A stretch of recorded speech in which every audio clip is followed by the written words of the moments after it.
I need to say this up front. It wasn't a confession. It was a slip. A careless, stupid sentence I said while trying to win sympathy from my mother-in-law during what should have been a private moment between two women. I was overwhelmed. I was emotional. I was tired of feeling unseen and unappreciated in my own marriage. I was looking for validation from someone who'd been cold to me since day one. But the line I let slip, honestly, I still love my ex, didn't just land badly. It detonated my entire life. Because his mother didn't keep it a secret. She didn't give me the benefit of the doubt. She didn't try to understand what I meant or why I said it. She went straight to her son and told him everything. And my husband didn't forgive it. He didn't ask questions. He didn't give me a chance to explain. He simply told me, "If you love him so much, go live with him." And just like that, my marriage was over. Before we get into this whole mess, don't forget to like and subscribe and hit that hype button. Drop a comment below with your city or country. I'm always curious where viewers are joining from. Now let's dive in. Let me give you context, because this didn't happen in a vacuum. This was the culmination of 2 years of trying and failing to win over a woman who never wanted me in her son's life to begin with. My mother-in-law, let's call her Linda, was polite but distant from the moment we met. Not overtly rude, not obviously hostile, just cold, reserved, the kind of person who smiles without warmth and asks questions without really wanting answers. She had this way of making me feel like I was always being evaluated and found lacking. Every time I visited, every family dinner, every holiday gathering, I could feel her eyes on me, cataloguing my failures, comparing me to some invisible standard I could never reach. And she loved to remind me of the other women her son could have married, the better options, the ones who got away. "Michael dated such accomplished women before you," she said once, during a Thanksgiving dinner, when I'd just mentioned getting a promotion at work. Lawyers, doctors. One girl was studying to be a surgeon. So impressive. The implication was clear, and then he settled for you. She never said it directly. She was too clever for that, too subtle. But the message came through loud and clear in 1,000 small ways. When I cooked dinner, she'd mention how Michael's ex-girlfriend made the most amazing lasagna. When I wore a new dress, she'd comment that Michael always said he preferred women who dressed more conservatively. When I talked about my job in marketing, she'd sigh and say she'd always hoped Michael would marry someone in medicine like his father. The comparisons were constant, relentless, death by 1,000 paper cuts. At our wedding, she gave a speech that was technically nice, but felt like a veiled criticism. "We're so happy Michael found someone," she said, pausing just long enough to make it sting. "Even if she's not quite what we imagined for him." People laughed awkwardly. Michael squeezed my hand. I smiled and pretended it didn't hurt. But it did hurt, every single time, because the worst comparisons were always about the one that got away. Michael's college girlfriend, the perfect one, the one Linda clearly wished he'd married instead of me. Her name was Sarah, and according to Linda, Sarah was everything I wasn't. Sarah was elegant, I was too casual. Sarah was sophisticated, I was too simple. Sarah came from a good family, mine was just working class. Sarah had ambition. I was apparently content with mediocrity. Sarah knew how to handle social situations. I was awkward and tried too hard. Sarah fit into their family naturally. I was always the outsider. It didn't matter that Michael and Sarah had broken up 5 years before I met him. It didn't matter that Sarah had moved to another state and married someone else. It didn't matter that Michael had chosen me, proposed to me, married me. In Linda's eyes, Sarah remained the gold standard against which I was constantly measured and found wanting. I tried everything to win her over. I really did. I brought her flowers every time we visited. She'd thank me politely, set them on the counter, and I'd find them wilted and forgotten on my next visit. I asked about her hobbies, her book club, her volunteer work. She'd give one-word answers and change the subject to something about Sarah's impressive career or Sarah's beautiful wedding photos. I offered to help in the kitchen during family dinners. She'd tell me she had it handled and send me away, then later compliment how Sarah always knew exactly what needed to be done without being asked. I complimented her home, her cooking, her decorating. She'd mention how Sarah had such refined taste and always said the most thoughtful things. I tried joining her for shopping trips. She'd spend the whole time telling me about shopping trips she'd taken with Sarah and how much fun they'd had together. I sent her birthday cards, Christmas cards, Mother's Day cards. She'd acknowledge them with a text and then spend the rest of the conversation telling Michael about the lovely gifts Sarah's mother had sent her. Nothing worked. Nothing penetrated that wall of cool politeness. And Michael, he didn't see it, or he saw it and didn't care, or he saw it and thought I was being oversensitive. When I tried to talk to him about how his mother treated me, he'd brush it off. "That's just how she is," he'd say, not looking up from his phone. "She's reserved with everyone." "She's not reserved with your sister," I'd point out. "She's warm and affectionate with her. They laugh together. They hug. She actually seems happy when your sister's around." "That's different. That's her daughter." "She was warm with Sarah too. I've seen the photos from when you were dating. She's got her arm around Sarah in every picture. She's smiling like she actually likes her." "You're being paranoid," he'd say, ending the conversation the way he always did. "My mother likes you fine." But she didn't, and we both knew it. I'd catch her looking at me sometimes, with this expression I couldn't quite read. Disappointment, maybe, or pity, or just cold assessment, like she was waiting for me to fail some test I didn't know I was taking. During family dinners, she'd ask Michael about work, about his friends, about his life. She'd ask me if I needed more water. That was the extent of our interaction. She'd show interest in his sister's children, fussing over them, buying them gifts. When Michael and I mentioned maybe having kids someday, she'd get this tight smile and say, "That's nice," in a tone that suggested it was anything but. She kept photos of Sarah around the house. I'm not kidding. There was one on the mantel from some family vacation they'd taken years ago. Michael, Sarah, Linda, and Michael's father, all smiling on a beach somewhere. When I asked Michael about it, he said his mother liked that photo because everyone looked happy. "But your ex is in it," I said. "Don't you think it's weird that your mother displays photos of your ex-girlfriend?" "It's a family photo," he said with a shrug. "Sarah was part of the family back then." "I'm part of the family now," I pointed out. "And I'm sure she'll put up photos of you too," he said, though 2 years into our marriage, she still hadn't. The thing is, I understood why Linda was cold to me. I really did. I wasn't what she'd envisioned for her son. I didn't come from money or prestige. I didn't have an impressive career or family connections. I didn't fit the image she'd had of who Michael would marry. I was just me, regular, average, not special enough for her precious boy, and that knowledge ate at me. Every family gathering was a reminder that I wasn't good enough. Every polite smile from Linda was another confirmation that I'd never measure up.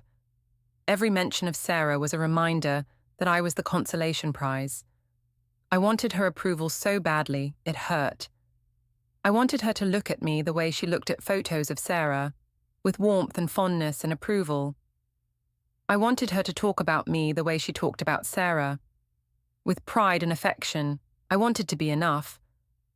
But I never was, and I never would be.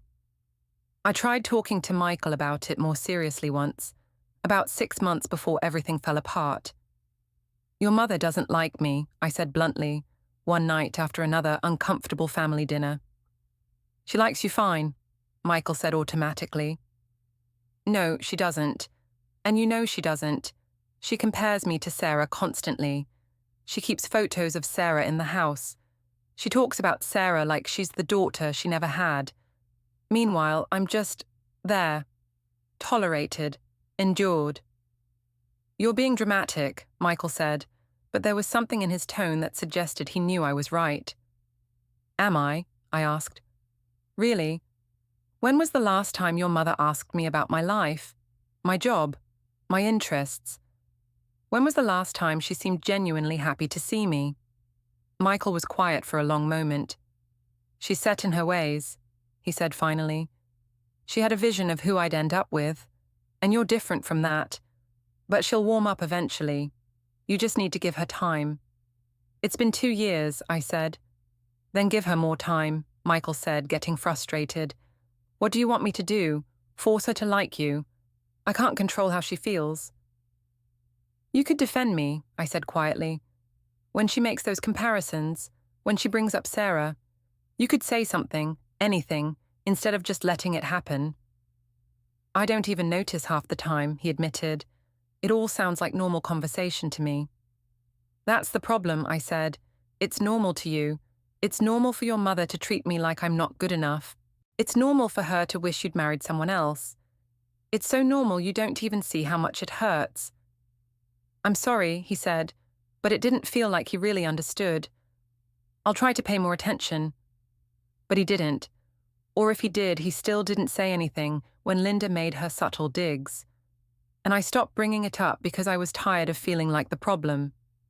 Tired of being told I was too sensitive. Tired of fighting a battle I couldn't win. That's the state I was in the morning. Everything fell apart, desperate for validation, tired of feeling inadequate, worn down by 2 years of feeling like the wrong choice, looking for someone, anyone, to tell me I mattered, to tell me I was worthy, to tell me I wasn't crazy for feeling invisible. And in a moment of terrible judgment, I thought that person could be Linda. I thought if I showed her my pain, she'd finally see me as human. I thought if I admitted my struggles, she'd offer some maternal comfort. I thought if I was vulnerable, she'd soften. I was so wrong. It was a Saturday morning. Michael and I had stayed at his parents' house Friday night after a family dinner. We did this occasionally, spent the weekend there to help out with various projects around their house.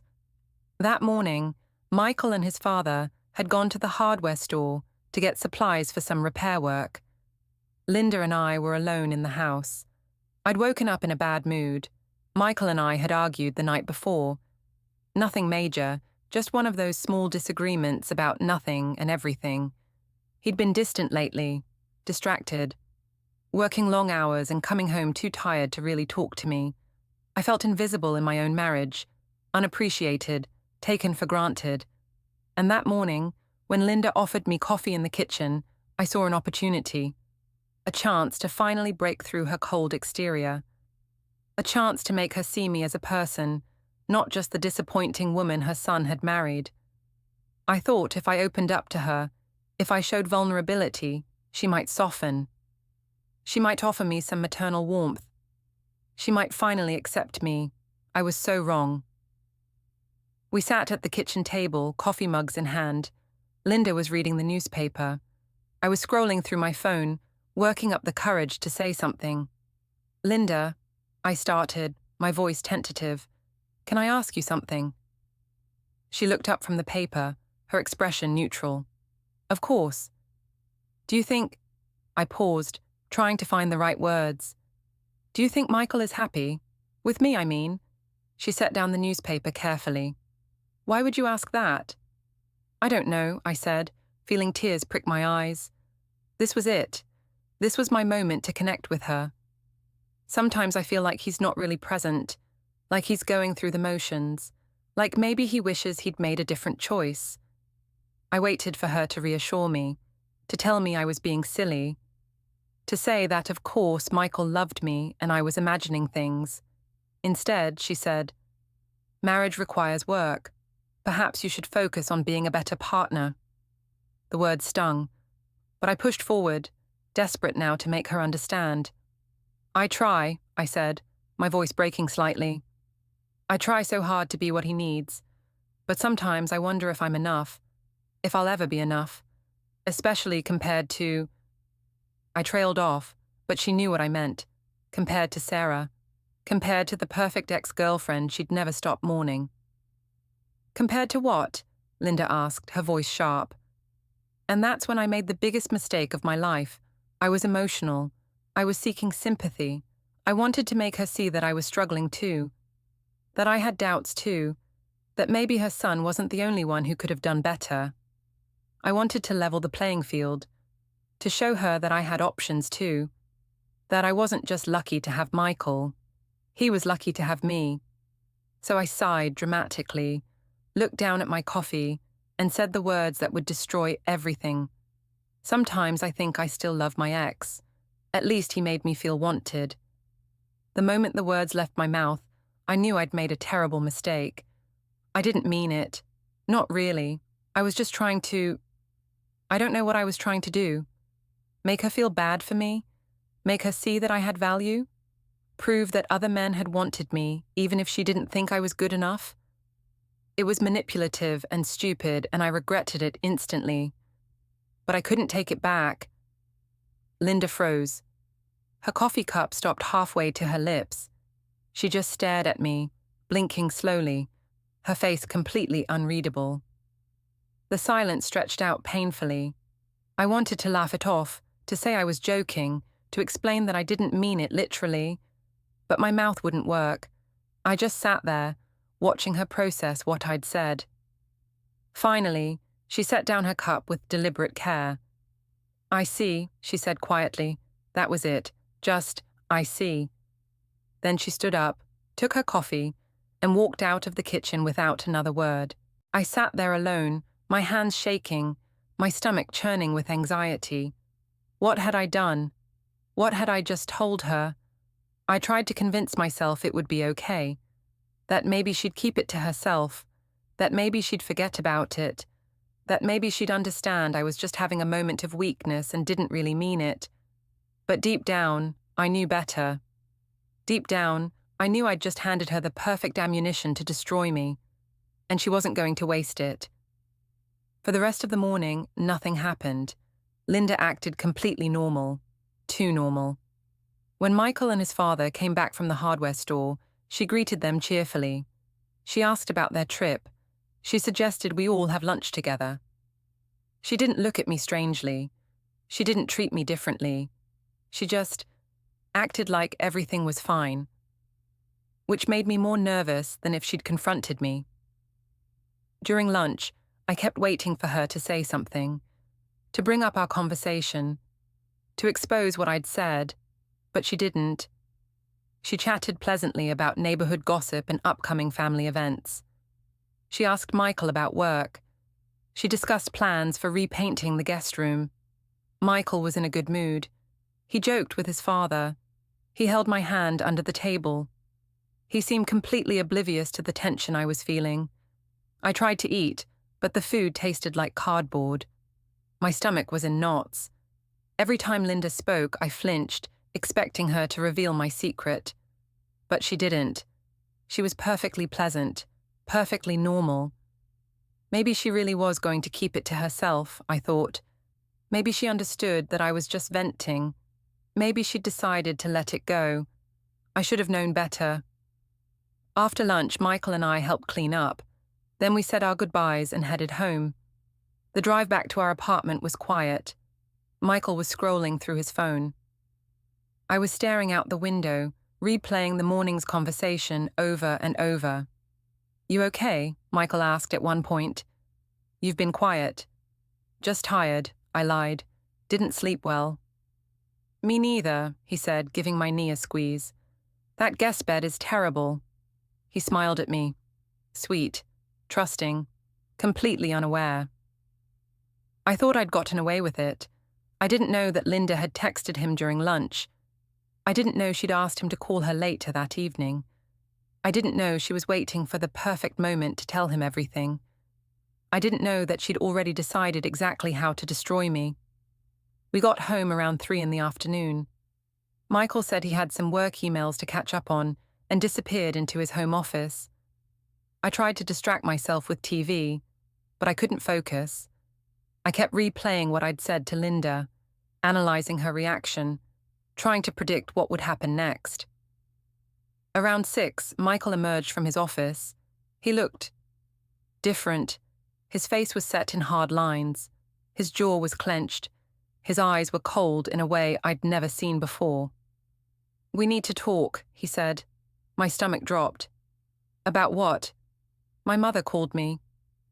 Those 4 words made my blood run cold. "Oh?" I tried to sound casual, but my voice came out high and strained. "She told me about your conversation this morning," he said, his voice eerily calm. "She told me what you said about your ex." I felt the room tilt. "Michael, I can explain." "Do you still love him?" he asked, cutting me off. "Yes or no?"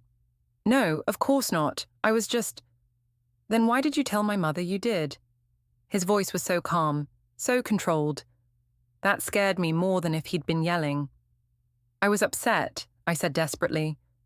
"I was feeling insecure about us, and I said something stupid to get sympathy. I didn't mean it."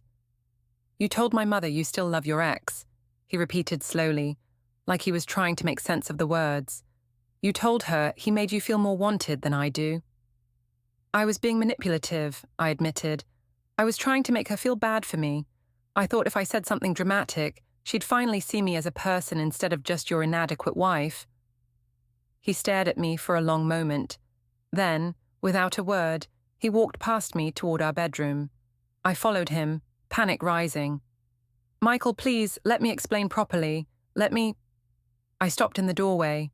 He'd pulled my suitcase out of the closet, the big one we used for long trips. He'd opened it on the bed, and now he was methodically pulling my clothes from the drawers and folding them into the suitcase. "What are you doing?" I asked, even though it was obvious. He didn't answer, just kept folding. Shirts, pants, sweaters. "Michael, stop, please, we need to talk about this." "We're done talking," he said quietly, still not looking at me. "You can't be serious," I said, my voice rising with hysteria. "You're not kicking me out over something I said to your mother." "You told her you still love your ex," he said, placing a stack of my shirts in the suitcase with careful precision. "You told her I don't make you feel wanted." "I was lying," I screamed. "I was trying to manipulate her into feeling sorry for me. It wasn't true." "Then why did you say it?" he asked, finally looking at me. "Because I'm insecure. Because your mother has never liked me and I wanted her to see that I'm struggling too. Because I thought if I showed vulnerability, she'd finally warm up to me." "By telling her you're in love with another man?" "I'm not in love with him. I haven't even talked to him in 3 years." "Then why bring him up?" Michael asked, his voice still that terrifying calm.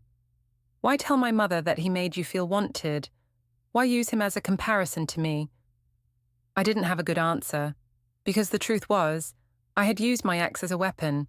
I'd reached for him deliberately, knowing it would make Linda uncomfortable, thinking it would make her sympathize with me.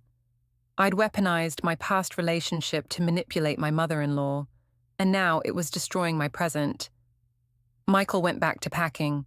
Toiletries now, my shampoo, my face wash, my makeup bag. "Where am I supposed to go?" I asked, tears streaming down my face. "I don't know," he said. "Maybe to the ex you still love." "I don't love him," I insisted. "You don't say things like that unless you mean them," Michael said, zipping up the suitcase. "You don't tell my mother you're in love with someone else if it's completely false. There has to be some truth there." "There's not." I was sobbing now. "I swear, Michael. I swear I don't love him. I was just being stupid and manipulative and—" "And that's supposed to make me feel better?" he asked, lifting the suitcase off the bed. "That you'd lie about loving someone else just to manipulate my mother?" He carried the suitcase toward the front door. I followed, begging, pleading, trying to get him to stop. "Michael, please, don't do this. I made a mistake. A huge, terrible mistake. But we can work through this. We can go to counseling. We can—" He set the suitcase down by the door and turned to face me. "My mother called me in tears," he said quietly. "She was crying because she thought you were unhappy, because she thought I was failing as a husband, because you told her my wife is in love with someone else. I'm not. She asked me what she should do," he continued. "She asked if she should talk to you, try to help you, try to convince you to give our marriage a real chance. She was trying to help you, and you just lied to her face to manipulate her." I felt sick. I'd thought Linda had gone to Michael to get me in trouble, but she'd actually been trying to help, trying to save our marriage. I didn't know she'd... It doesn't matter, Michael said. What matters is that you told someone you still love your ex. You said it out loud. You can't take that back. Yes, I can. I'm taking it back right now. I don't love him. I love you. If you loved me, he said, his voice breaking slightly for the first time, you wouldn't have said that to anyone, especially not my mother. He opened the front door. I stood there, staring at the open door, not believing this was really happening. Please, I whispered, please don't do this. If you still love him, Michael said, his voice back to that terrible calm, I'm not standing in your way. You're free to go. I don't love him. Then why did you say you did? I told you why. I was trying to manipulate my mother, he finished, to lie to her, to use her sympathy, to make yourself the victim. He picked up my suitcase and set it outside the door. You lied to my family, he said. You lied to the one person who, despite everything, was actually trying to help you. But worst of all, you told the truth about how you really feel. That wasn't the truth. You don't accidentally tell someone you love your ex, Michael said. That comes from somewhere real. Maybe you don't consciously think about him every day. Maybe you've buried those feelings. But they're there. And now I know it. You're wrong, I sobbed. You're completely wrong. Am I? He asked. Because I don't think you'd reach for him as a comparison if he didn't still mean something to you. I don't think you'd use him to hurt me if he was just ancient history. I wasn't trying to hurt you. I was trying to hurt your mother. By making her think her son is a failure, Michael asked. By making her think you're unhappy. That's what you wanted. That's your defense. I had no answer. Because he was right. I had been trying to manipulate Linda. I had been trying to make her feel bad. I had weaponized my supposed feelings for my ex to gain sympathy. And it had backfired spectacularly. Michael, please, I tried one more time. I know I messed up. I know what I said was wrong. But please don't throw away our marriage over this. I'm not throwing it away, he said. You did that when you told my mother you were in love with someone else. I'm not. Then go prove it, he said, gesturing to the suitcase. Go back to him. See if he makes you feel as wanted as you told my mother he did. See if that relationship was really better than ours. I don't want him. I want you. You should have thought about that before you told my mother you still love him, Michael said. Then he stepped back and closed the door. I heard the lock click, and I stood there on the doorstep with my suitcase, alone, realizing what I'd done. I'm writing this from a hotel room 1 week later, a cheap place near the highway that rents by the week and doesn't ask questions. The kind of place where the neon sign flickers and half the letters are burnt out and you can hear traffic at all hours. Michael won't return my calls, won't respond to my texts, won't answer the door when I go by the apartment. I've tried everything. Apologizing, begging, explaining, sending flowers, leaving notes, standing outside our building for hours hoping he'll come out. Nothing works. The first day, I sent him 12 text messages, variations on the same theme. I'm sorry, I didn't mean it. Please talk to me, we can work through this. All ignored. The second day, I tried calling, 10 times. Each call went straight to voicemail, each voicemail message more desperate than the last. By the fifth message, I was just sobbing into the phone, begging him to give me a chance to explain. He never called back. The third day, I went to our apartment building. I waited in the lobby for 3 hours, hoping to catch him coming home from work. When he finally showed up, he saw me, turned around, and left. Just walked right back out the door without a word. I chased after him onto the street, calling his name, but he got into a car. Someone must have given him a ride, and drove away without even looking at me. The fourth day, I tried writing him a letter, a real, physical letter, pages and pages of explanation and apology and promises to be better. I slipped it under our apartment door. The next day, I found it in the building's trash can, unopened. The fifth day, I contacted his sister. hoping she might mediate, or at least tell me how he was doing. She answered the phone with a cold, "What do you want?" "I just want to talk to him," I said. "Please. Can you tell him I'm sorry? Can you tell him I need to explain?" "You told his mother you're in love with your ex," she said bluntly. "What's there to explain?" "I'm not. I was being manipulative and stupid and—" "Yeah, you were," she agreed, "and now you're dealing with the consequences." "Please," I begged, "just tell him I want to talk." "He doesn't want to hear from you," she said. "Accept it and move on." Then she hung up. The 6th day, I tried calling Michael's father. He answered, listened to me babble apologies for about 30 seconds, then said quietly, "You hurt my son. I'm not going to help you hurt him more by convincing him to take you back," and hung up. The 7th day, I tried one more time with Linda. She answered on the 4th ring. "What do you want?" "I want to explain," I said, my voice shaking. "What I said to you, it wasn't true. I was trying to manipulate you into feeling sorry for me. I don't love my ex. I haven't even thought about him in years. I was just—" "Just what?" she interrupted. "Just using him as a weapon against me. Just trying to make me feel guilty for not liking you. Just lying to get sympathy." "Yes," I admitted, because there was no point in denying it. I was doing all of those things. It was wrong and manipulative, and I shouldn't have done it. "No," she agreed. "You shouldn't have." "But I don't actually love him," I insisted. "I love Michael, only Michael. What I said was a lie designed to manipulate you." There was a long silence. "You know what's worse than you loving your ex?" Linda said finally. "The fact that you'd lie about something that serious just to manipulate me. The fact that you'd weaponize something like that. The fact that you'd hurt my son just to score points against his mother." "I wasn't trying to hurt Michael." "But you did," she said. "You hurt him deeply. And you did it deliberately, even if he wasn't the intended target." "I know," I whispered. "I know I did.